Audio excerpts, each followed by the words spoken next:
Alright guys, so ever since I seen the Dragon Ball Super Broly movie second trailer where we seen Goku's mother Gine, Bardock and pretty much everyone, from that point on I have been working on its story, and guys, today finally that story is done. And my inspiration for writing this story goes out to Dragon Ball Unguarded because guys, on that fan-made story we got to find out about Frieza's mother, and without a single doubt guys, that story was pure brilliant. It was so good. And guys, today the story is about Vegeta's mother, KARIN. Dragon Ball Minus, which is written by Akira Toriyama himself, we found out about Goku's mother, Gine.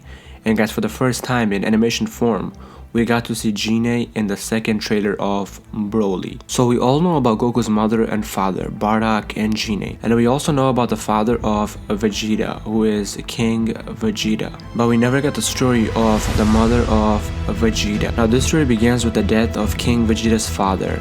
And as soon as he passed away, the leadership over all the Saiyans were passed on to his son, Vegeta, who became the king of the entire Saiyan race on planet Vegeta. Once King Vegeta got the order from King Cold, the father of Frieza, to take over a planet, and immediately the king ordered some of the Saiyan's elite fighters to go on that planet. But moments before the Saiyan elites were about to get out of planet Vegeta, King Vegeta wanted to go with them as well, which he did. When the Saiyans landed on planet Bikari, they started their assault, and King Vegeta told his military lieutenant and also the other Saiyans to spread across the entire planet, which they did. They followed his order. With the help of their tail, the Saiyans can easily transform into the Ozaru, but this time there is no moon around for them to use to transform, so they had to fight the old-fashioned way. The other Saiyan elites were in a group of either 2 or even 4.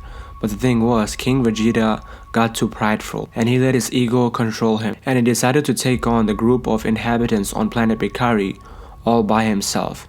And with that guys, he was overwhelmed in time.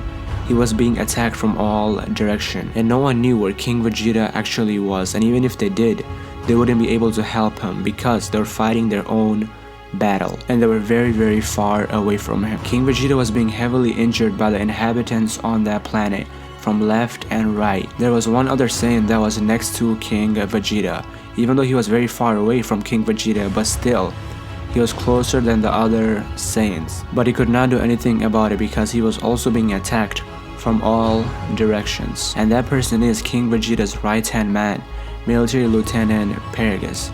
And he saw King Vegeta in big trouble. And with that, he sent out a distress signal to all the other Saiyans that were with them, but no one was responding. And right now Paragus has only one option, that is to send a distress signal over to planet Vegeta.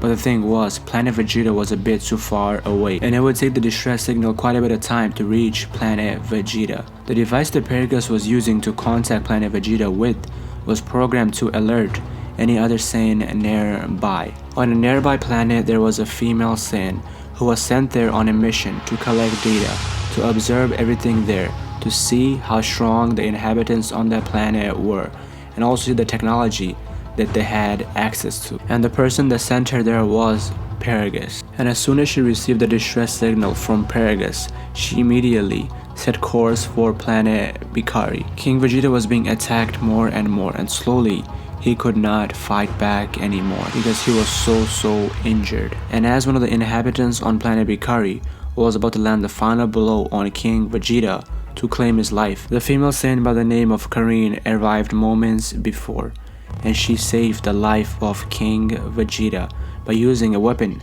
that was given to the Saiyans by King Cold. And as KARIN was loading the heavily injured King Vegeta onto the Saiyan space pod, suddenly from a hidden place, one of the inhabitants on planet Bikari launched a direct attack on King Vegeta.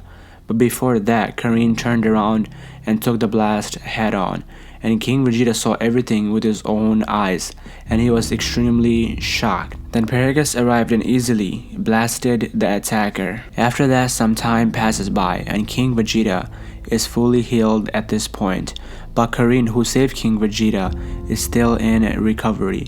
Suddenly, the king arrived to see KARIN, and after he looked at her face, he realized that if she wasn't there, then he would have easily been killed by that blast, because he was powerless and also injured at that point. Without thinking what would happen to her, she put her life on the line and then she jumped right in front of King Vegeta. Every day King Vegeta came to visit KARIN, and slowly they started creating a friendship.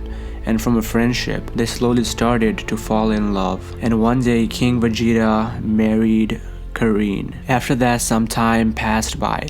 Then they had a baby, who as we all know as Vegeta. King Vegeta was very amazed from his son's power from birth. KARIN loved her son Vegeta very much, and she wanted to keep her son Vegeta very close to her. But the father, King Vegeta, would not allow that at all, because he wanted Vegeta to become a pure Saiyan warrior. And King Vegeta felt like his mother's goodness would affect him in a very bad way, and Vegeta would show emotion and hold back while being in battle. Later on, after about 2 years, they had another child by the name of Turbo, the younger brother of Vegeta, but his power from birth was not that impressive. And King Vegeta is someone who is very power hungry. Since his new son Turbo was so weak, King Vegeta placed an order to send Turbo out of planet Vegeta, and KARIN did not like that at all. And she told King Vegeta, first you took away Vegeta from me, and now you're taking away Turbo. King Vegeta's response is, Turbo is useless. There is no room for a weakling in this royal bloodline. As KARIN is crying very heavily, she says, you wanted a warrior, but all I wanted was a son. And the king's final response is, my order is final. Now 2 Saiyan space pods are being prepared for departure. One is the king's son's Turbo, and the other one is Paragus' son Broly. The first one to go was Broly. The second one was Turbo. Both Paragus and KARIN were running very fast to the direction of the launch of the space pods. They both come face to face as they look up and see their sons leave planet Vegeta and go to a different planet. KARIN is crying very heavily. Paragus asks KARIN, why are you crying?